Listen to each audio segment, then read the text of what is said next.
Ação. A primeira questão toda equação do segundo grau possui duas raízes reais. Falso. Ela pode ou não ter duas raízes. Pode ter uma, pode ter nenhuma real, né? Segunda questão, ela pede para você usar o discriminante, né? Usar o delta para saber se essa equação ela tem raízes reais. Então, só era fazer o que? Quem é o delta? B ao quadrado menos 4 vezes A vezes C. Quem é o B? O B é quem multiplica x, então é menos 10. Menos 10 ao quadrado dá 100. Que a gente começa pela potência, né? 4 vezes o valor de A é 1, então não vai mudar nada. Vezes o valor de C, que é 25. Então 4 vezes 25 dá 100. Só que observe esse menos, todos são positivos, então vai dar menos 100. 100 menos 100 dá 0. Então, o que é que significa isso? Que existe uma raiz. E aí você pode usar a fórmula geral. No caso, se você observar aqui, a raiz vai ser 5. 5 vezes 5, 25. 25 mais 25, 50. E menos 10 vezes 5 dá menos 50, que isso vai dar 0. Ah, professor, mas como é que faz a fórmula geral? X é igual a menos B, mais ou menos a raiz de delta, que a gente já sabe que é 0, que não vai dar nada, sobre 2 vezes o valor de A. 2 vezes 1, que é 2. Quem é o B? Menos 10. Menos com menos dá mais. Então fica 10 dividido para 2, que é 5. Uma raiz dupla, né? Uma única raiz. Eu gosto de dizer que é uma única raiz. Terceira questão. Tiago tem 3 blusas diferentes e 2 calças diferentes. De quantas maneiras ele poderá escolher uma blusa e uma calça para se vestir? Princípio multiplicativo, 3 vezes 2 igual a 6. Tranquilo? Quarta questão. Qual é a probabilidade de se obter um número par no lançamento de um dado de 6 faces não viciado? Pessoal, existem dados com outras faces, viu? Por incrível que pareça. Você vai pesquisar aí. Enfim, quantas faces existem par num dado de 6 lá? 3. 3 de um total de 6. Simplificando, 1 sobre 2, que é a mesma por 3, né? Simplificando por 3, que é igual a 0,5. Então a resposta era essa daqui, certo? Continuando, uma calça custa R$45, em uma promoção ela sofreu um desconto de 15%. E passou a custar quanto? Então, pessoal, aqui é uma questão que eu disse a vocês poderiam usar a calculadora. Como o desconto foi de 15%, então basta eu multiplicar o 45 vezes o desconto. Tirando 15% fica 85%. E fazendo essa conta aqui a gente vai obter o valor que a calça passou a custar. Então fazendo essa continha aí vai ficar 38,25. Esse era o resultado que vocês tinham que digitar. Então, dando continuidade, um capital de R$1.080 foi investido em um regime de juros simples, a uma taxa de 1% ao mês durante 10 meses. Qual foi o montante no final desse período? Pessoal, juros simples, ele incide sempre sobre o capital. Então, 1% de 1.080, só eu dividir por 100, né? 1, 2, 10,80. O período são 10 meses e os juros também é ao mês. Então, você multiplicar 10 vezes isso aqui, a vírgula vem para cá, fica R$108. Então, ele quer saber qual foi o montante. Então, o montante foi o capital mais os R$108 que foi rendido aí. Ok?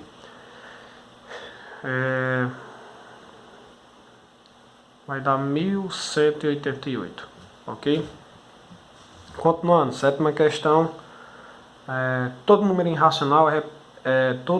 irracional é representado por. Então, geralmente um número irracional é uma dízima não periódica, ou geralmente são raízes não exatas, né? É para ter um complementozinho aqui. Porque, por exemplo, o π é representado por esse símbolo, né? Mas essa seria a mais próxima aí, ok? Continuando, questão de número... Essa é a número 8, ok? É uma questão que quer saber, para ir do ponto central O até o ponto B, localizado numa praça de forma circular de diâmetro igual a 40 metros, o diâmetro está a 40 metros, então isso aqui é 20, né? E esse pedaço aqui é 15, porque esse pedacinho aqui é 5. O diâmetro é igual a 40, né? Pedro foi até o ponto A. E dali seguiu em linha reta até o ponto B. Conforme indicado na figura, nesse caso, Pedro caminhou quantos metros? Pedro caminhou quantos metros? Bem, ele veio daqui para cá e aqui a gente tem que descobrir essa medida e somar com os 15, porque ele fez esse percurso aqui. Isso é o teorema de Pitágoras. Então vamos aqui aplicar. Teorema de Pitágoras, a soma do quadrado dos catetos é igual ao quadrado da hipotenusa. X ao quadrado é igual a 225 mais 400. Opa, 620, não, 225 mesmo. Então, somando esses dois dá 625, passa a raiz para cá, x é igual a 25. 25 mais 15, 40. Essa era a resposta. Tranquilo? Vamos para a questão 9. Aqui era para analisar os diagramas e assinalar o que não representa uma função. Então, esse elemento possui 3 imagens, né? Não existe, só pode ter uma imagem para ele. Para cada um só pode ter uma imagem. Então, isso é função, representa e não representa. Essa era a alternativa. Vamos para a questão 10. Chegando aí na reta final.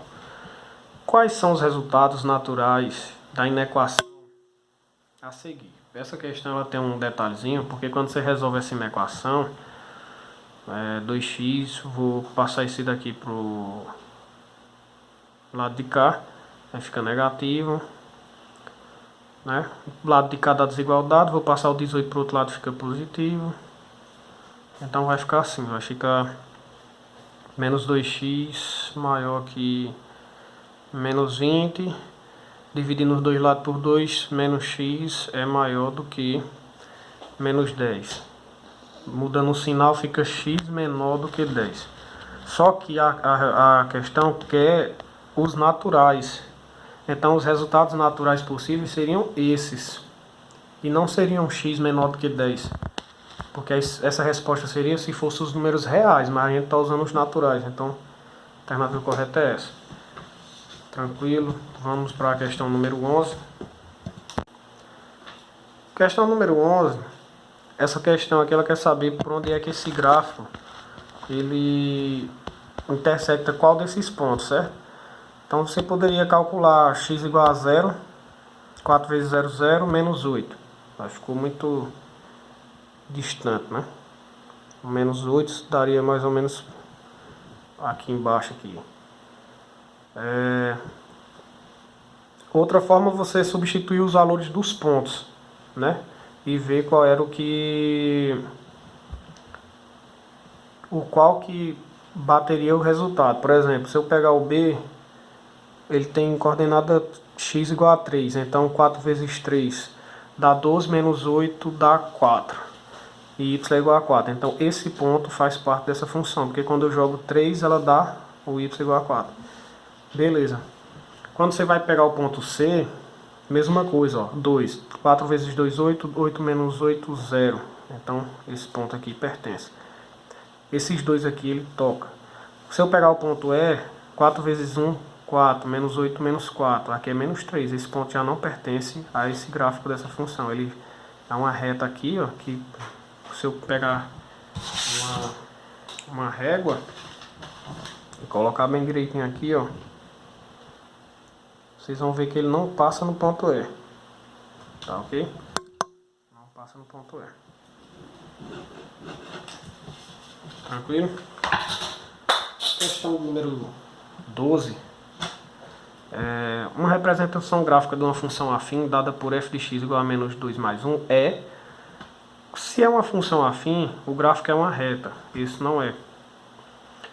O coeficiente é negativo, então o gráfico ele é decrescente. Esse é crescente, não é esse. Vai ser isso ou isso aqui. Quando x é 0, y é igual a 1. Né? Quando x é 0, y é igual a 1. Quando x é 0, aqui não é 1. Então, essa. A ordem aqui ficou estranha, mas seria C, né? E vendo por aqui seria C. Tranquilo? Questão de número 14. 13. Esses números aqui atrapalham. O esboço do gráfico que melhor representa a função do segundo grau definido por y igual a x ao quadrado menos x menos 1 é... Observe, eu disse a vocês que o C, o valor do C, é onde ela toca o eixo y. Olha pra cá. Só tem essa que toca o menos 1. Nenhuma das outras toca. O A é positivo, com cavidade para cima. Certo? Então nem perderia tempo aqui. Quando eu vi que as outras não tocam o eixo y no menos 1, que é o valor de C, já fui a questão aí, já matou. Essa aqui era para descobrir, eu botei as relações métricas aqui, que existentes, e você usaria a que melhor achasse para achar esses valores. Então, por exemplo, nessa relação, se vocês olharem, h ao quadrado é igual a m vezes n. H ao quadrado é igual a m vezes n. Ou seja, 6 ao quadrado é igual a 12 vezes x. 6 ao quadrado é 36. Passo 12 dividindo. X é igual a 36 dividido por 12, que é 3. X é 3. Já descobri quem é o x, 3. E o y só é somar x, que é 3, mais 12, que é 15. Então x é igual a 3 e o y é igual a 15. Tranquilo nessa questão. E chegando na reta final, as duas últimas questões foram essa, que era uma questão que dará trabalho, mas vocês